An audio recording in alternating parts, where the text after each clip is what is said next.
ఏపీలో వైసీపీ అధికారంలో ఉండగా వ్యవస్థలన్నింటినీ నిర్వీర్యం చేసింది. వైద్య ఆరోగ్య శాఖ నిధుల్ని పక్కదారి పట్టించి పేదల ఆరోగ్యాన్ని పణంగా పెట్టింది. కేంద్రం నుంచి వచ్చే నిధుల వాటాను స్వాహా చేసింది. ఆరోగ్య శాఖకు మెడికల్ కళాశాల నిర్మాణానికి ఇచ్చిన నిధులను సైతం గోల్మాల్ చేసింది. ఇప్పుడు కూటమి సర్కార్ అధికారంలోకి వచ్చాక ఆ లెక్కలను తేలుస్తోంది. గత ప్రభుత్వం చేసిన అనాలోచిత నిర్ణయాల వల్ల ఎంత నష్టపోయామో వెల్లడిస్తోంది.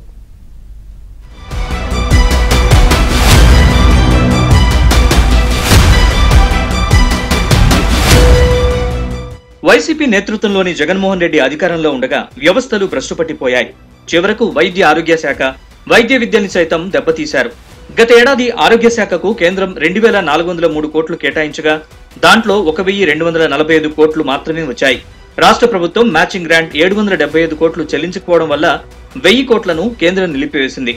ఆ సొమ్ము విడుదల చేయాలంటే 2413 కోట్లకు యూటిలైజేషన్ సర్టిఫికెట్లు ఇవ్వాలని కోరుతోంది. దీంతో వీటి కోసం రాష్ట్ర ప్రభుత్వం కసరత్తు ప్రారంభించింది. గత ప్రభుత్వ హయాంలో కేంద్ర ఆరోగ్య శాఖ విడుదల చేసిన నిధుల్లో అప్పటి రాష్ట్ర ప్రభుత్వం 1168 కోట్లు పక్కదారి పట్టించింది.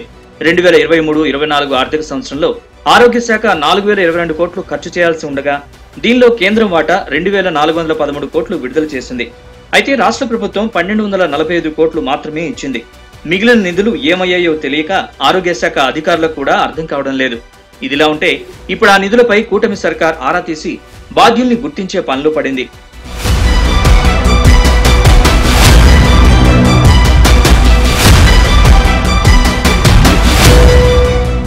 గతేడాది ఆరోగ్య శాఖలో వివిధ పథకాలు, ప్రాజెక్టులకు తన వాటా కింద 1609 కోట్లను జగన్ సర్కార్ ఇవ్వాల్సి ఉంది. అయితే విడతల వారీగా కేవలం 830 కోట్లు ఇచ్చి చేతులు దులుపుకుంది. దీంతో మరో 770 కోట్లు ఇస్తే తప్ప కొన్ని పథకాలు అమలు చేయలేని పరిస్థితులు నెలకొన్నాయి. ఇదిలా ఉంటే అప్పటి ముఖ్యమంత్రి జగన్ విభజన చట్టం ద్వారా సంక్రమించిన మెడికల్ కాలేజీల్ని తన ప్రతిభగా చెప్పుకున్నారు. వాటికి కేంద్రం నుంచి వచ్చిన నిధులను కూడా దారి మళ్లించడంతో రెండో విడత నిధులను కేంద్రం విడుదల చేయలేదు. దీంతో నూతన వైద్య కళాశాలలు పునాదుల స్థాయిలోనే నిలిచిపోయాయి.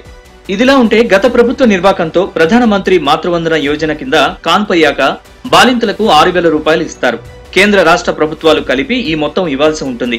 అయితే జగన్ ప్రభుత్వం ఈ పథకాన్ని నిర్వీర్యం చేయడానికి మ్యాచింగ్ గ్రాంట్ ఇవ్వకుండా అడ్డుపడింది. మొత్తం 95 కోట్లకు గాను కేంద్రం 57 కోట్లు ఇస్తుండగా అప్పటి రాష్ట్ర ప్రభుత్వం 38 కోట్లు ఇవ్వకపోవడంతో లక్షలాది మంది బాలింతలు ఈ పథకానికి దూరమయ్యారు. ఇలా వైద్య ఆరోగ్య శాఖలో తీసుకున్న ప్రతి నిర్ణయం అసంబద్ధంగా, అశాస్త్రీయంగా తీసుకోవడంతో పేదలకు మెరుగైన వైద్యం జగన్ హయాంలో దూరమైంది.